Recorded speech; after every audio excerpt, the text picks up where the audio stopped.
उद्यापासून one day world कपची धमाकेदार सुरुवात, पण उद्घाटन सोहळा रद्द. बीसीसीआयकडनं कारण मात्र गुलदस्त्यात.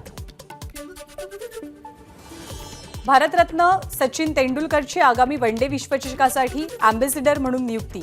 आंतरराष्ट्रीय क्रिकेट काउन्सिलकडनं घोषणा. आशियाई क्रीडा स्पर्धेत भारताच्या खात्यात 71वे पदक.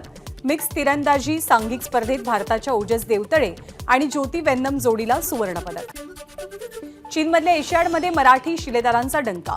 बीडच्या अविनाश साबळेला स्टिपलचेसचं सुवर्ण. ठाण्याचा नेमबाज रुद्रांश पाटीलला आणि मुंबईचा स्क्वॉशपटू महेश माणगावकरला सांघिक सुवर्ण. शेतकऱ्याच्या लेकीनं चीनमध्ये तिरंगा फडकावला. पारुल चौधरी ही भारतासाठी 5000 मीटर शर्यतीत सुवर्ण पदक जिंकणारी पहिली महिला ठरली आहे. आशियाई क्रीडा स्पर्धेत भारताच्या खात्यात 71वे पदक. 16 सुवर्ण, 26 रौप्य आणि 29 कांस्य पदकांची कमाई. शिवरायांची वाघनखं महाराष्ट्रात आणण्याबाबत लंडनमध्ये सामंजस्य करार. पुढची 3 वर्ष वाघनखं महाराष्ट्रात असतील. वाघनखं केवळ 3 वर्षांच्या मुदतीवरतीच आणली जात आहेत. सरकारनं ही वाघनखं कायमस्वरूपी महाराष्ट्रात आणण्यासाठी प्रयत्न करणं गरजेचं. वाघनखांसंदर्भात संभाजीराजे छत्रपतींची प्रतिक्रिया. स्थानिक स्वराज्य संस्थेतल्या ओबीसी आरक्षणाची सुनावणी 28 नोव्हेंबरला. सुनावणी पुढे गेल्यामुळे राज्यातल्या निवडणुका पुन्हा एकदा लांबणीवर. 16 आमदारांच्या अपात्रतेची सुनावणी सुद्धा लांबणीवर. सुप्रीम कोर्टात 6 ऑक्टोबरला होणारी सुनावणी आता 9 ऑक्टोबरला. दिवाळीमध्ये आनंदाच्या शिध्यामध्ये रवा, चणाडाळ, साखर आणि खाद्यतेलासोबत मैदा आणि पोहे सुद्धा मिळणार. शिधापत्रिका धारकांना 100 रुपयात आनंदाचा शिधा उपलब्ध असेल. शाकाहारींसाठी राखीव जागेवरती मांसाहार करणाऱ्या विद्यार्थ्याला 10,000 रुपयांचा दंड. विद्यार्थ्याला दंड ठोठावल्यामुळे आयआयटी मुंबई वादाच्या भोवऱ्यात. मुंबईतील अंधेरी रेल्वे स्थानकावर मंगळवारी दिवसभरात 2693 विनातिकीट प्रवाशांवरती कारवाई. या विनातिकीट प्रवाशांकडून 7,14,055 रुपयांचा दंड वसूल.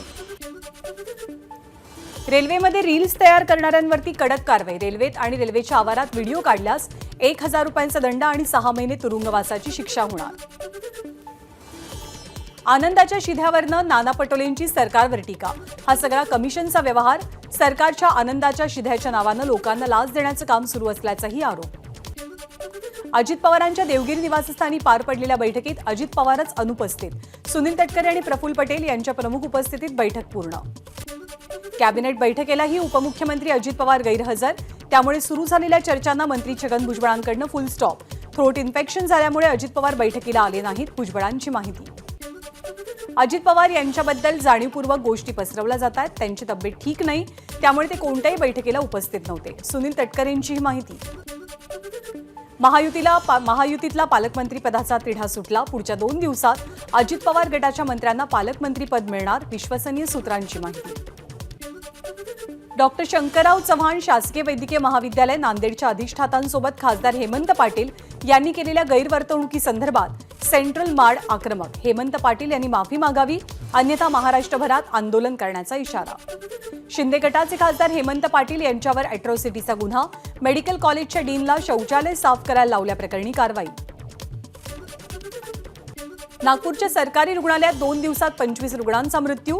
16 रुग्ण शासकीय रुग्णालयातले तर 9 रुग्ण इंदिरा गांधी रुग्णालयातले. नांदेडच्या शासकीय रुग्णालयात 48 तासात 35 रुग्णांचा मृत्यू झाल्यामुळे खळबळ. 35 मृतांमध्ये 16 नवजात बालकांचा समावेश. नांदेडमधल्या प्रत्येक मृत्यूची चौकशी होणार. शासकीय वैद्यकीय महाविद्यालयातील सर्व रिक्त पदं भरली जाणार. तसंच स्वच्छतेचाही प्रश्न मार्गी लागणार. हसन मुश्रीफ यांचं आश्वासन. नांदेड शासकीय रुग्णालयामध्ये पुन्हा 4 रुग्णांचा मृत्यू. गेल्या 48 तासात नांदेडच्या डॉक्टर शंकरराव चव्हाण शासकीय वैद्यकीय महाविद्यालयात एकूण 35 मृत्यू. नांदेड मृत्यू प्रकरणी महाराष्ट्र राज्य बालहक्क संरक्षण आयोगाचं नांदेड पोलीस अधीक्षकांना पत्र. या प्रकरणी केलेल्या कारवाईचा अहवाल बालहक्क संरक्षण आयोगाला सादर करण्याच्या सूचना. नांदेडच्या शासकीय रुग्णालयात झालेल्या घटनेची शासनाकडून गंभीर दखल. घटनेची चौकशी करून त्यात दोषी आढळलेल्यांवरती कारवाई करणार. मुख्यमंत्र्यांचं आश्वासन. नांदेडमधल्या रुग्णांच्या झालेल्या मृत्यू प्रकरणी मंत्रिमंडळाच्या बैठकीत चर्चा. या संदर्भातला अहवाल तात्काळ सादर करण्याचे निर्देश. एका वॉर्मरवरती एकाच बालकाचे उपचार व्हायला हवेत. तसं न झाल्यास एकमेकांचं इन्फेक्शन पसरतं. वैद्यकीय महाविद्यालयाचे डीन SR वाकोडे यांनी कबूल केलं. एबीपी माझाने या संदर्भातली बातमी दाखवलेली. औषधं उपलब्ध नसतील तर रुग्णालयाला टाळं ठोका. नांदेड घटनेसंदर्भात जितेंद्र आव्हाडांची संतप्त प्रतिक्रिया. लोकसभेच्या मुंबईतल्या जागांसाठी महाविकास आघाडी 4-1-1चा फॉर्म्युला निश्चित होण्याची शक्यता. 6 पैकी 4 जागांसाठी ठाकरे गट आग्रही. जयंत पाटील आणि प्रकाश आंबेडकर वाद समोर. जयंत पाटील हेच अर्धे भटजी. प्रकाश आंबेडकरांचं जयंत पाटील यांना प्रत्युत्तर. वारकरी शिष्टमंडळानं घेतली मुख्यमंत्र्यांची भेट. वारकरी बांधवांच्या मागण्यांसंदर्भात राज्य शासन सकारात्मक. मुख्यमंत्री एकनाथ शिंदेंचं वारकऱ्यांना आश्वासन. मनोज जरांगे पाटील लातूर जिल्ह्याच्या दौऱ्यावर. आज चाकूर आणि गादवडमध्ये जरांगेंची जाहीर सभा. मनोज जरांगे पाटील यांचं बीड जिल्ह्यात जोरदार स्वागत. यावेळी जेसीबीच्या मदतीनं फुलांची उधळण करत भव्य मिरवणूक निघाली. मराठ्यांचे दाखले सरसकट देऊ असं आश्वासन राज्य शासनानं जरांगे पाटलांना दिलंच नाही. जरांगे पाटील जनतेची दिशाभूल करतायत. भाजप नेते आशिष देशमुखांचा जरांगे पाटील यांच्यावर आरोप. भाजपकडनं मतदारसंघात त्रास. आपल्याला त्रास देण्यासाठी भाजपनं आणखी 2 आमदार आणि 3 खासदार पाठवावेत. भाजपनं कामापुरतं वापरून फेकून देऊ नये. बच्चू कडूंची नाराजी. सरकारनं लेखी आश्वासन दिल्यावरती सुमनताई आणि रोहित पाटील यांनी आपलं उपोषण स्थगित केलंय.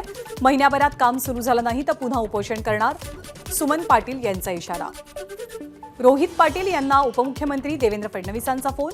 तासगावमधील गावांना पाण्यासाठी 1 महिन्यात प्रशासकीय मान्यता देऊ. उपमुख्यमंत्री फडणवीस यांचं रोहित पाटील यांना आश्वासन. शिंदे गटाचे आमदार अनिल बाबर, सुमन पाटील आणि रोहित पाटील यांच्या भेटीला. पाटबंधारे अधिकाऱ्यांनी एक पत्र आमदार सुमन पाटील आणि रोहित पाटील यांना सादर केलं. वर्धा हा अत्यंत पवित्र जिल्हा आणि जर या पावनभूमीत निवडणूक लढण्याची संधी मिळाली तर आपल्याला आनंद होईल. खासदार सुप्रिया सुळेंकडनं एक प्रकारे वर्ध्यातनं निवडणूक लढवण्याची इच्छा व्यक्त. तर सुप्रिया सुळेंना वर्ध्यातनं निवडणूक लढवण्यासाठी आधी काँग्रेसची परवानगी घ्यावी लागेल. वर्ध्यातनं लोकसभा निवडणूक लढायला आवडेल या विधानाच्या अनुषंगानं रामदास तडस यांची प्रतिक्रिया. विजय वडेट्टीवार ओबीसीचे सर्वात बोगस मंत्री होते. ओबीसी जागर यात्रेवरती बोलण्यापेक्षा आपल्या कार्यकाळात त्यांनी काय केलं हे राज्याला सांगावं. आशिष देशमुखांची टीका. नाशिकच्या मालेगावमध्ये नितेश राणेंच्या वक्तव्याविरोधात मुस्लिम समाज आक्रमक. नितेश राणेंच्या प्रतिमेला जोडे मारत केली निदर्शनं. 2359 ग्रामपंचायतींसाठी 5 नोव्हेंबरला मतदान. 130 सरपंचांच्या रिक्त पदांसाठी 5 नोव्हेंबरला मतदान तर 6 नोव्हेंबरला मतमोजणी. एमपीएससी अध्यक्षपदी पोलीस महासंचालक रजनीश सेठ यांच्या नियुक्तीला मुख्यमंत्री एकनाथ शिंदेंची मान्यता. मुख्यमंत्र्यांकडे राज्यपाल रमेश बैस यांच्याकडे रजनीश सेठ यांच्या नियुक्तीची शिफारस. राज्याच्या पोलीस महासंचालकपदी रश्मी शुक्ला यांची नियुक्ती होण्याची शक्यता. महाराष्ट्राला पहिल्या महिला पोलीस महासंचालक मिळण्याचा अंदाज. उजनी धरणानं 50% पाणी पातळी ओलांडली. सध्या धरणाच्या मृतसाठ्यात 63 टीएमसी तर जिवंत साठ्यात 27 टीएमसी पाणी शिल्लक असल्याची माहिती. हिंगोलीच्या औंढा नागनाथ तालुक्यातील सिद्धेश्वर धरण 98% भरलं. हिंगोली वसमत शहरांचा पाण्याचा प्रश्न मिटला. राज्यातील 9 जिल्ह्यांमध्ये सोयाबीनच्या पिकांवरती पिवळा मोझेक विषाणूजन्य रोगाचा प्रादुर्भाव. कृषी विभाग आणि मदत आणि पुनर्वसन खात्यानं तातडीनं पंचनामे सुरू करण्याचे निर्देश. हिंगोलीमध्ये पीक विमा कंपनीचे कर्मचारी सर्व्हेसाठी शेतकऱ्यांकडून पैसे घेत असल्याचं समोर. स्वाभिमानी शेतकरी संघटनेच्या कार्यकर्त्यांनी या कर्मचाऱ्यांचे हात बांधून त्यांना पोलिसांच्या ताब्यात दिलं. कोल्हापूरमध्ये स्वाभिमानीच्या कार्यकर्त्यांनी कारखान्यातनं बाहेर निघणारी साखर रोखली. राजू शेट्टी यांचे चिरंजीव सौरभ शेट्टी आणि कार्यकर्त्यांनी गाड्या अडवल्या. गेल्या हंगामातील हप्त्याचे पैसे दिल्याशिवाय साखर बाहेर काढली जाऊ नये असा इशाराही दिला गेला. गोकुळ दूध संघाच्या कार्यालयावरती गाईच्या दूध उत्पादक शेतकऱ्यांचा मोर्चा. गाईच्या दुधाच्या खरेदीचा दर कमी केलेला आहे तो पूर्ववत करण्यासाठी शेतकरी आक्रमक. मुंबईतील स्कूल बसचा प्रवास महागला. वाहन टोलवाढीचा पालकांना फटका. शालेय बस चालकांचा 5% दरवाढ करण्याचा निर्णय. मुख्यमंत्र्यांच्या कानउघडणीनंतर स्वच्छतागृहांची महापालिका प्रशासनाकडून दुरुस्ती केली जाईल. माफी मागण्यापेक्षा दिलेली कामं नीट करा. हायकोर्टाकडून राज्य सरकारची कानउघडणी. घोडबंदरवरच्या अपघातात दुचाकीस्वाराचा मृत्यू खड्ड्यांमुळे नाही तर अतिवेगानं. जिल्हाधिकाऱ्यांची मागणी. भिवंडी शहरातील अवजड वाहतूक बंद करण्याच्या मागणीसाठी आमदार रईस शेख यांचा रास्ता रोकोचा इशारा. अनधिकृत बॅनर्सवरती तातडीनं कारवाई सुरू करण्याचे मुंबई महापालिकेचे आयुक्त इक्बाल सिंग चहल यांचे महापालिका अधिकाऱ्यांना आदेश. ससून रुग्णालय ड्रग्ज प्रकरणी 9 पोलीस निलंबित. ललित पाटील ससूनमधनं चालवत होता ड्रग्जचं रॅकेट. मुंबईतील छत्रपती शिवाजी महाराज टर्मिनस जवळ अपघात, भरधाव गाडीनं 4 पादचाऱ्यांना उडवलं. मुंबईच्या मानखुर्द परिसरातनं 2 अंमली पदार्थ तस्करांना अटक, 6 किलो चरस जप्त, ट्रॉम्बे पोलिसांची कारवाई. कोल्हापूरमधल्या मलकापूरमध्ये गतिमंद मुलीवर अत्याचार करणाऱ्या अनिल भोपळे याला कडक शिक्षा व्हावी यासाठी नागरिक आक्रमक. एनसीबीकडनं अंमली पदार्थ तस्करी करणाऱ्या आंतरराष्ट्रीय रॅकेटचा पर्दाफाश, 1 कोटी रुपयांची प्रतिबंधित औषधं जप्त. कोल्हापूरमध्ये जिल्हा क्रीडा अधिकाऱ्यांना 1,10,000ची लाच घेताना रंगेहात पकडलं. डोंबिवलीतील कोपर परिसरात ग्राउंड+1 इमारतीचा काही भाग कोसळला. इमारतीचा भाग कोसळल्यावरती 8 कुटुंबियांना इमारतीतनं बाहेर काढण्यात आलं. NH46 वरती खड्ड्यांचं साम्राज्य. गेल्या अनेक दिवसांपासून या रस्त्यावरती मोठमोठाले खड्डे पडल्यानं प्रशासनाविरोधात नागरिक आक्रमक. केंद्रीय आरोग्य राज्यमंत्र्यांच्या मतदारसंघातील आरोग्य सेवा वाऱ्यावर.